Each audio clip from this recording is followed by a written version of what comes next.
Hello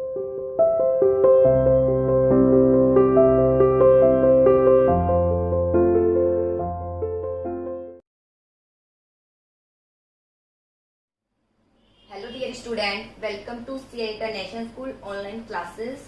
Okay my dear plus 2 commerce unit 8 controlling हमने start की थी. कंट्रोलिंग मीनिंग पढ़ लिया है, क्या इसमें डिफरेंस है ये भी पढ़ लिया है. और अब हमने कंट्रोलिंग प्रोसेस भी वैसे शुरू कर दी थी, जिसका फर्स्ट पॉइंट की सेटिंग परफॉर्मेंस स्टैंडर्ड वो हम डिस्कस कर चुके हैं. आज हम सेकंड पॉइंट डिस्कस करेंगे, measurement of actual performance in controlling process. ठीक है, मेजरमेंट ऑफ एक्चुअल परफॉर्मेंस.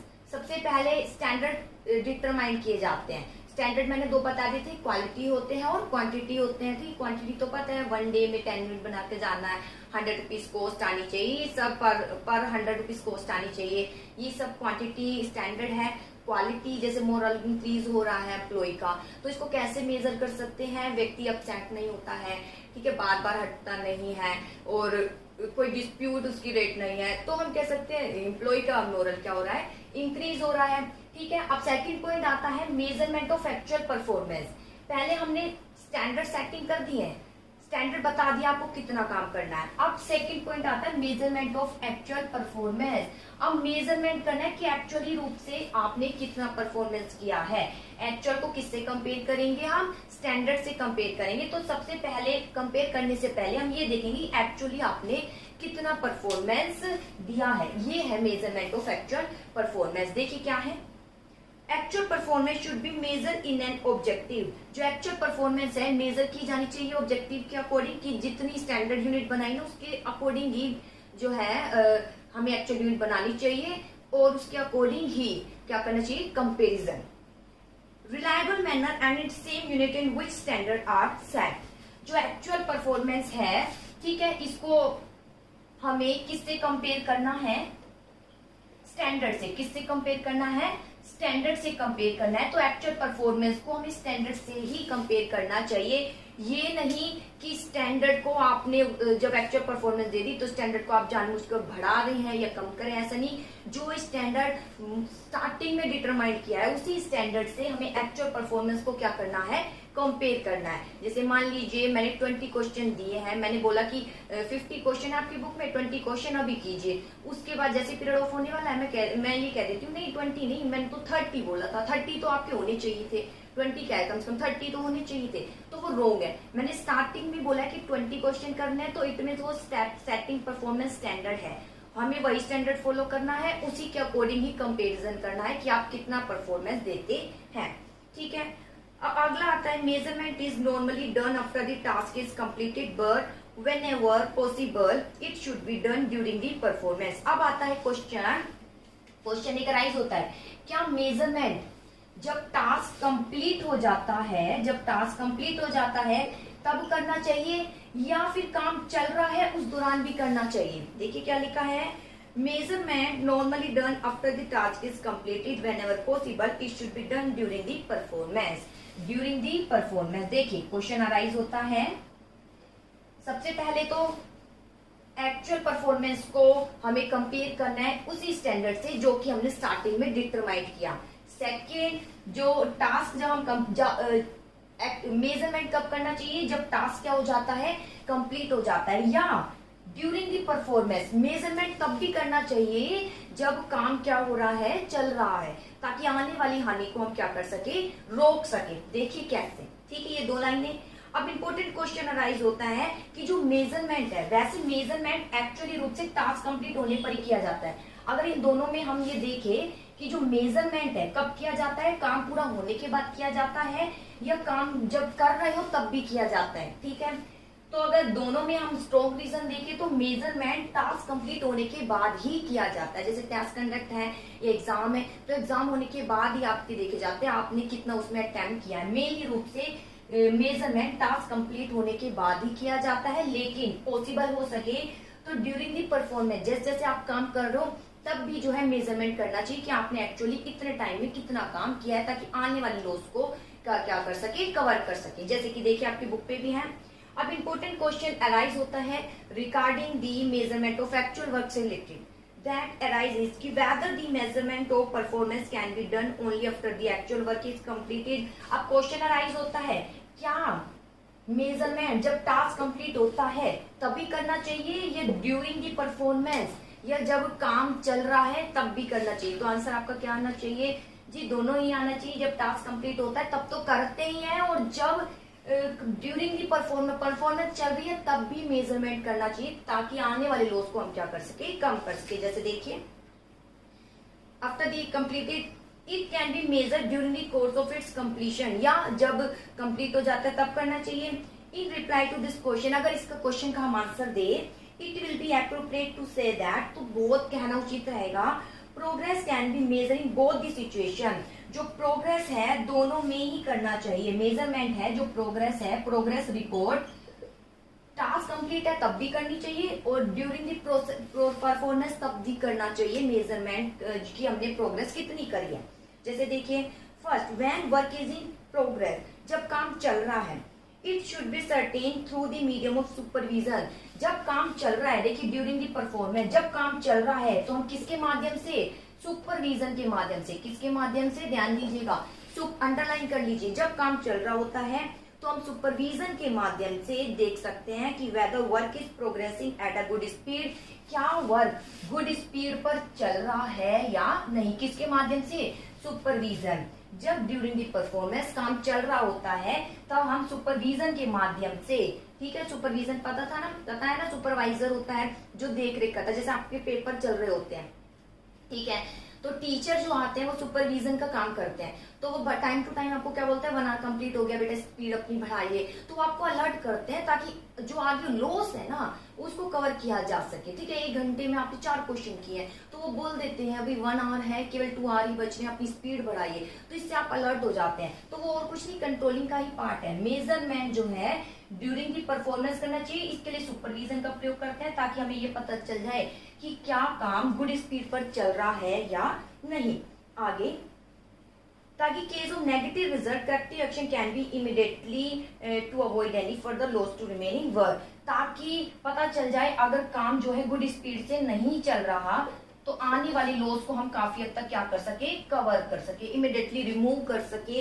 इसलिए जो है ड्यूरिंग दी परफॉर्मेंस जब काम किया जाता है तब भी क्या करनी चाहिए, कंट्रोलिंग यानी मेजरमेंट करना चाहिए कि कितना काम आपने कितने टाइम में कर लिया है। ठीक है, आगे secondly when the whole work has been completed, जब काम कंप्लीट हो जाता है तब तो करना ही है। ठीक है, in this case corrective action in case of negative result can be taken for future work which means that loss that has been caused cannot be compensated। देखिए अंतर क्या है, जब टास्क कंप्लीट हो जाता है तब हम कंपेयर कर रहे हैं स्टैंडर्ड को एक्चुअल से, फिर अगर कुछ क्या निकल कर आता है, डेविएशन, क्या निकल के आता है, डेविएशन, तो हम केवल उसको फ्यूचर में आगे डेविएशन नहीं निकले इतनी पॉसिबल जो है प्लानिंग कर सकते हैं, यहाँ ये रहता है। लेकिन अगर ड्यूरिंग दी परफॉर्मेंस हम करें तो ये ज्यादा स्ट्रॉन्ग है। अगर ड्यूरिंग दी परफॉर्मेंस भी हम कंट्रोलिंग करते रहे, सुपरविजन के माध्यम से देखते रहे कि गुड स्पीड से चल रहा है या नहीं काम, तो आने वाले लॉस को, जो लॉस यहाँ पर टास्क कंप्लीट होने पर होता, उसको काफी हद तक क्या कर सकते हैं, कवर कर सकते हैं। लेकिन अगर मेजरमेंट टास्क कंप्लीट होने पर ही करते हैं तो जो लॉस है हम उसको कवर नहीं कर सकते, सिर्फ इतना कर सकते हैं भविष्य में लॉस नहीं हो, इसके लिए योजना बना सकते हैं। लेकिन अगर दूसरा पॉइंट देखिए, ड्यूरिंग दी परफॉर्मेंस में आने वाले लॉस को हम काफी हद तक क्या कर सके, कवर कर सकते हैं। तो इसलिए क्वेश्चन यहाँ राइज था, क्या हमें टास्क कंप्लीट होने पर ही मेजरमेंट करना चाहिए, ड्यूरिंग दी प्रोसेस तो हमें दोनों पर ही करना चाहिए, जब काम चल रहा है तब भी करना चाहिए, और काम कंप्लीट हो जाता है तब तो करना ही हमें पड़ता है। लेकिन जब काम कंप्लीट हो जाता है तब आने वाले लॉस को हम रिमूव नहीं कर सकते। लेकिन ड्यूरिंग द प्रोसेस अगर हमें कोई डेविएशन मिलता है कि काम स्पीड से नहीं चल रहा, तो आने वाले लॉस को हम क्या कर सकते हैं, कवर कर सकते हैं। देखिए आगे, following fact should keep in mind while measure the actual performance. जो एक्चुअल परफॉर्मेंस को निर्धारित किया जाता है तो निम्नलिखित बातों को ध्यान में रखना चाहिए। देखिए किन किन बातों को ध्यान में रखना चाहिए। सबसे पहले, the figure regarding work progress should as far as possible be completely true. जो भी सबसे पहले ध्यान रखना चाहिए, जब हम मेजर कर रहे हैं एक्चुअल परफॉर्मेंस, मेजर कर रहे हैं एक्चुअल परफॉर्मेंस को, तो फर्स्ट पॉइंट, जितना पॉसिबल हो सके जो फिगर है वो क्या होना चाहिए, ट्रू होना चाहिए। फिगर क्या हो, ट्रू हो। फिगर थ्रू मतलब जैसे मैं सुपरविजन करूं, मैं सिर्फ आपसे पूछ सकती हूँ, हाँ बेटा 1 आवर हुए हैं, कितने क्वेश्चन हुए हैं, आपने बोला मैम 10 क्वेश्चन हुए, तो मेरे अकॉर्डिंग आप सही स्पीड से चल रहे हैं। लेकिन अगर आपने जानबूझकर वो गलत कहा है तो फिर लॉस आपका ही होगा, वो मैं भी आपसे कवर नहीं करा पाऊंगी। इसलिए फिगर जो भी बताया जाए वो ट्रू होना चाहिए अगर ड्यूरिंग दी परफॉर्मेंस है। इसके बाद these figure should be continuously prepare, और जो फिगर है कंपैरिजन के लिए हम जो फिगर लेते हैं कंटिन्यूसली रूप से क्या होने चाहिए, प्रिपेयर, तुरंत प्रिपेयर करना चाहिए। चाहे ड्यूरिंग दी प्रोसेस है तो हर जो है 1 घंटे में एक रिपोर्ट प्रिपेयर करनी चाहिए, कितनी स्पीड से काम चल रहा है और कितना लॉस होने वाला है उसको हम कंपनसेट कितना कर सकते हैं।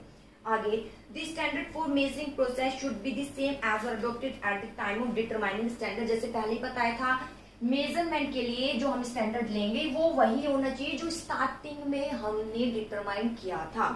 Fourth, progress measuring system should be quick two point out deviation, और तुरंत ही रिजल्ट देना चाहिए। जैसे ही काम कंप्लीट हो जाए तुरंत कंपेयर करके डेविएशन निकाल देना चाहिए, इसमें डिले नहीं करना चाहिए। अगर डिले करोगे तो और ज्यादा क्या हो जाएगा, लॉस हो जाएगा। तो ये है कुछ बातें जो ध्यान में रखनी है। पॉइंट यहाँ फिनिश होता है, मैं एक बार फिर रिवाइज करा देती हूँ। मेजरमेंट ऑफ एक्चुअल परफॉर्मेंस में क्या करेंगे आप, एक्चुअल परफॉर्मेंस को किसके साथ मेजर किया जाता है, स्टैंडर्ड परफॉर्मेंस के साथ। और जब हम इसके साथ मेजर करते हैं तो स्टैंडर्ड परफॉर्मेंस वही होना चाहिए जो हमने स्टार्टिंग में कहा था। ये नहीं आप टिजिटी चेंज कर देते, ऐसा नहीं होना चाहिए। अब यहाँ पर होता है कि जो मेजरमेंट है जब काम कंप्लीट हो जाता है तब भी करना चाहिए, और जब ड्यूरिंग दी परफॉर्मेंस है पॉसिबल हो तो तब भी करना चाहिए। क्वेश्चन अराइज होता है क्या दोनों करना जरूरी है, जब टास्क कंप्लीट हो जाता है तब भी और ड्यूरिंग दी परफॉर्मेंस जब काम कर रहे हैं तब भी करना चाहिए। तो आंसर आता है यस। जब काम चल रहा होता है अगर हम उस वक्त मेजरमेंट कर रहे हैं कि कितना काम आपने इतने घंटे में किया है, तो वो मेजरमेंट हम सुपरविजन के माध्यम से कर सकते हैं। इससे हमें गुड स्पीड का पता चल जाएगा, स्पीड कैसी है। अगर स्पीड लो है तो आने वाले लॉस को हम क्या कर सकते हैं, कंपनसेट। लेकिन अगर ड्यूरिंग दी परफॉर्मेंस करते ही नहीं है और केवल काम खत्म होने पर ही हम क्या करते हैं, मेजरमेंट करते हैं, तो स्टैंडर्ड को कंपेयर कर लोगे एक्चुअल से, लेकिन जो डेविएशन आएगा उसकी आप भरपाई नहीं कर पाओगे, केवल योजना बना पाओगे, भविष्य में ऐसा नुकसान नहीं हो। तो यहाँ ये अंतर है, इसलिए दोनों ही फॉलो करनी चाहिए, ड्यूरिंग दी परफॉर्मेंस भी, ताकि आने वाले लॉस जो ये टास्क कंप्लीट होने पर जो डेविएशन है बहुत ही कम से कम आ सके। इसलिए ड्यूरिंग दी परफॉर्मेंस भी करना चाहिए मेजरमेंट, और टास्क कंप्लीट होने पर तो तुरंत करना चाहिए। यहाँ भी टास्क परफॉर्मेंस होने पर ध्यान दीजिए, तुरंत हमें क्या करनी चाहिए, डेविएशन देखना चाहिए कितना अंतर आए, यानी कि उसमें हम डिले कर दें। यही इसकी किसमें बताई गई है, विभिन्न जो बातें ध्यान में रखा है कि सबसे पहले जो हम टास्क कंप्लीट हो जाता है जब हम कंपेयर करते हैं तो तुरंत ही हमें डेविएशन निकालनी चाहिए। जो फिगर है बता रहे हैं वो ट्रू होना चाहिए।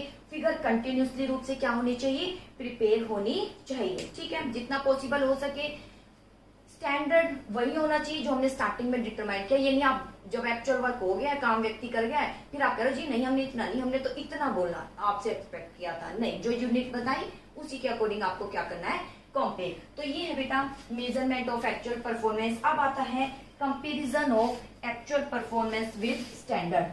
थर्ड पॉइंट आता है मेजरमेंट ऑफ एक्चुअल परफॉर्मेंस। अब मेजरमेंट करेंगे, अभी यहाँ तो सिर्फ अब यहाँ पर तो सिर्फ हमने मेजरमेंट किया था कि आपने एक्चुअली कितना काम किया है।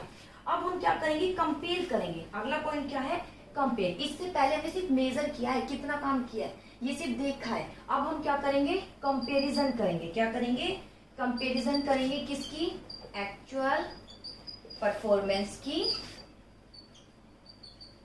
किसके साथ, विद स्टैंडर्ड के साथ। देखिए अब हम कंपैरिजन करेंगे एक्चुअल परफॉर्मेंस की किसके साथ, स्टैंडर्ड के साथ। इससे पहले हमने क्या किया, सिर्फ एक्चुअल परफॉर्मेंस देखा था। इससे पहला पॉइंट क्या था, केवल सेकंड पॉइंट सिर्फ एक्चुअल परफॉर्मेंस मेजर करना है। अब एक्चुअल परफॉर्मेंस आ गई, कितना काम किया है, अब उसको किसके साथ कंपेयर करना है, स्टैंडर्ड के साथ। किसके साथ कंपेयर करना है, स्टैंडर्ड। तो यहाँ पर ये दिया जाएगा, देखा जाएगा कितना अंतर आया है, अंतर पॉजिटिव है, नेगेटिव है या फिर जीरो। जो डेविएशन है, डेविएशन क्या आता है, पॉजिटिव आता है, नेगेटिव आता है और क्या आता है, जीरो। पॉजिटिव कब आता है, जब मैंने बोला 10 यूनिट बनाना है, या किसी संस्थान ने बोला 10 यूनिट बनाना है, व्यक्ति 10 नहीं 12 यूनिट बना के गया है, उसने 2 एक्स्ट्रा बना दी तो पॉजिटिव डेविएशन है। नेगेटिव 10 यूनिट बोला था उसने बनाई 8, तो ये 2 नेगेटिव डेविएशन। 0 10 बोला था, 10 का 10 कर दिए, तो ये 0 नेगेटिव, 0 जो है डेविएशन है। देखिए at this step actual performance को कंपेयर करते हैं किसके साथ, स्टैंडर्ड के साथ, और फिर डेविएशन देखे जाते हैं, अंतर देखे जाते हैं। अंतर 2 प्रकार के होते हैं। डेविएशन कितने प्रकार के होते हैं, 2 प्रकार के होते हैं मेनली रूप से, पॉजिटिव और नेगेटिव होते हैं। मेनली तो ये है, आप 0 भी बोल सकते हैं। कंट्रोलिंग प्रोसेस में it is important know the causes of, आप कंट्रोलिंग प्रोसेस में ये नेगेटिव डेविएशन का कॉजेज को जानना बहुत जरूरी होता है, लेकिन कम जरूरी नहीं है इसका रीजन भी। आपने बहुत अच्छी परफॉर्मेंस दी, हम एक्सपेक्ट नहीं कर सकते थे। हम पूछेंगे ना आपसे भाई इतना अच्छा कैसे प्रदर्शन किया, आज तक तो इतना नहीं किया, हम रीजन भी पूछते हैं। हो सकता है आप मोटिवेट हुए हो, लेकिन नेगेटिव है तब तो पूछा जाएगा भाई क्यों अच्छी परफॉर्मेंस नहीं आई। ठीक है, तो ध्यान दीजिए नेगेटिव के लिए तो पूछा ही जाता है, कॉजेज देखे जाते हैं, लेकिन पॉजिटिव डेविएशन की भी कम इंपॉर्टेंट नहीं है, उसका भी कारण पूछा जाता है। क्यों पूछा जाता है पॉजिटिव का कारण, ताकि जो और वर्कर है हम उसको मोटिवेट कर सके। पॉजिटिव डेविएशन मीन्स कि एक्चुअल परफॉर्मेंस क्या है, मोर है स्टैंडर्ड से। ठीक है, if the information receive regarding the actual performance being more than standard, corrective action can help in improving the efficiency in future. अगर हमें इसका कारण पता चल जाए कि व्यक्ति ने 10 ही बोला था यूनिट, लेकिन 12 बना के गया, कैसे बना पाया, अगर इसका रीजन पता चल जाए, बच्चे पता नहीं 99% कैसे ले लेते, अगर हमें इसका रीजन पता चल जाए, एक्चुअली रूप से अगर सच बोल दे क्या रीजन है, तो हम भी दूसरे बच्चों को क्या कर सकते हैं, मोटिवेट कर सकते हैं। वो और कुछ नहीं, पॉजिटिव डेविएशन का कॉजेज है कि क्यों आया है, कैसे आया है, तो हम उसको भी जानना चाहते हैं, ताकि एम्प्लॉय को क्या कर सके, और एम्प्लॉय को, अदर एम्प्लॉय को क्या कर सके, मोटिवेट कर सके। और नेगेटिव का कारण तो देखा ही जाता है, ताकि काम जो डिले चल रहा है वो प्रोग्रेस पर चलता रहे। ठीक है, तो ये था कंपैरिजन एक्चुअल परफॉर्मेंस की किसके साथ, स्टैंडर्ड के साथ। इसके बाद आता है एनालाइजिंग डेविएशन, डेविएशन को कैसे एनालाइज करेंगे। 4th पॉइंट देखिए,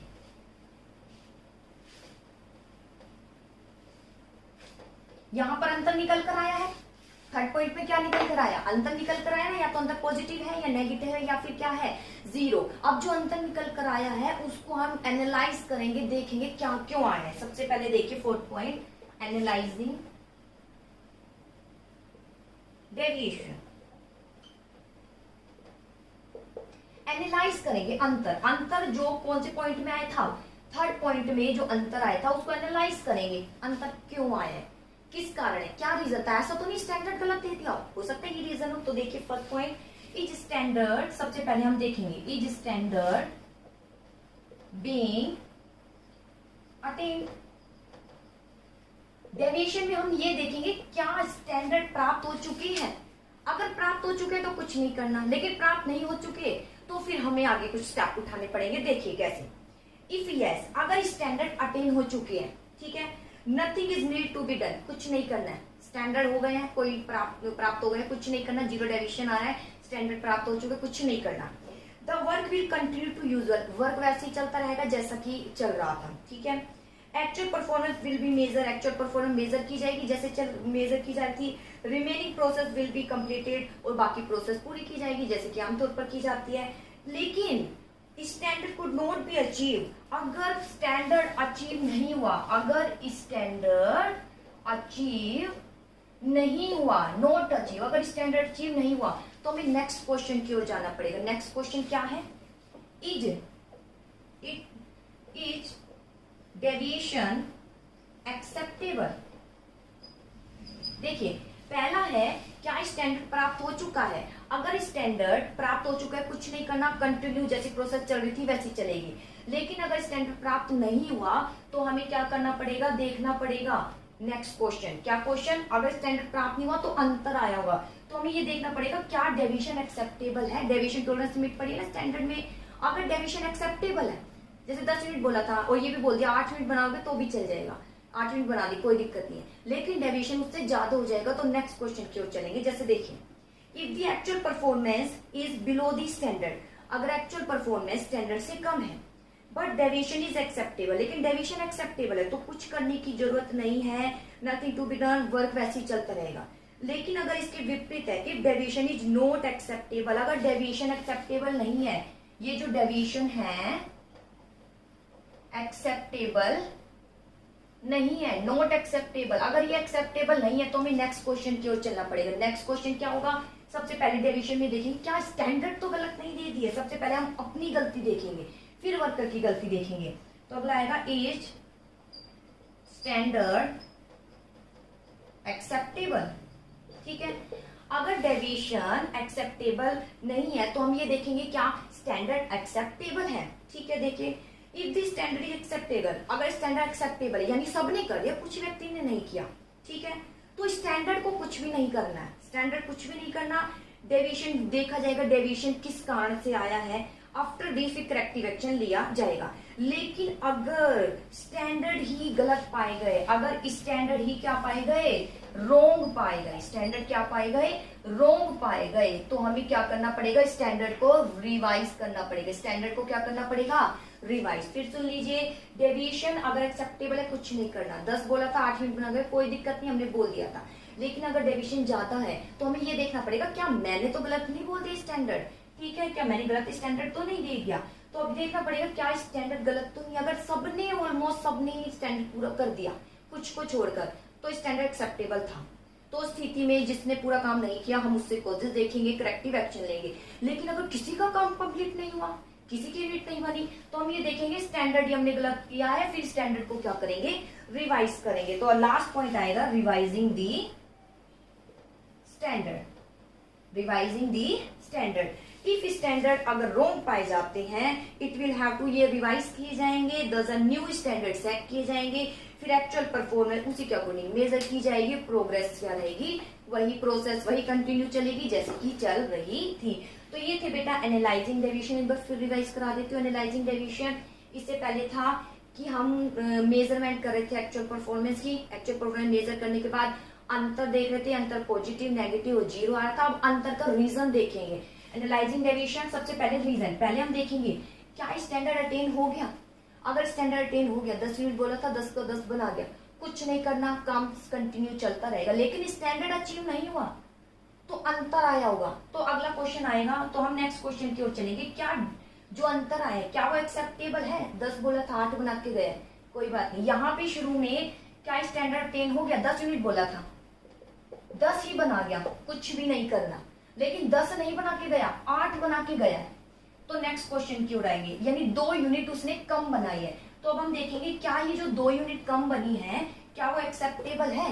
अगर हमने पहले ही बोल दिया कि 2 यूनिट कम बनाओगे एक्सेप्ट कर लेंगे, अगर एक्सेप्टेबल है कुछ भी नहीं करना। लेकिन अगर ये एक्सेप्टेबल नहीं है तो हम ये देखेंगे, नेक्स्ट क्वेश्चन की ओर आएंगे। नेक्स्ट क्वेश्चन क्या होगा, हम ये देखेंगे कहीं हमने 10 यूनिट गलत तो नहीं दे दी, ये 10 यूनिट हमने गलत तो नहीं दे दी। अगर ये 10 यूनिट सभी ऑलमोस्ट बनाकर गए हैं, स्टैंडर्ड सही है, तो हमें कुछ नहीं करना है। लेकिन अगर ये 10 यूनिट ही गलत दी है, 10 मिनट में बनना पॉसिबल ही नहीं था, कोई भी व्यक्ति नहीं बना पाया, तो इट मीन कोई भी, या फिर आप कह सकते हो केवल 10% नहीं बना है, बाकी नहीं बना पाए, तब भी स्टैंडर्ड रॉन्ग है। तो फिर हम स्टैंडर्ड का क्या करेंगे, अगले क्वेश्चन की ओर जाएंगे। स्टैंडर्ड क्या करने पड़ेंगे, रिवाइज करने पड़ेंगे, दोबारा बनाने पड़ेंगे। तो ये थी बेटा प्रोसेस, आई होप आपको समझ आई होगी। तो प्लीज आप इसको समझने की कोशिश करना, कुछ नहीं समझ आए तो आप मुझे व्हाट्सएप पर जरूर मैसेज कीजिए।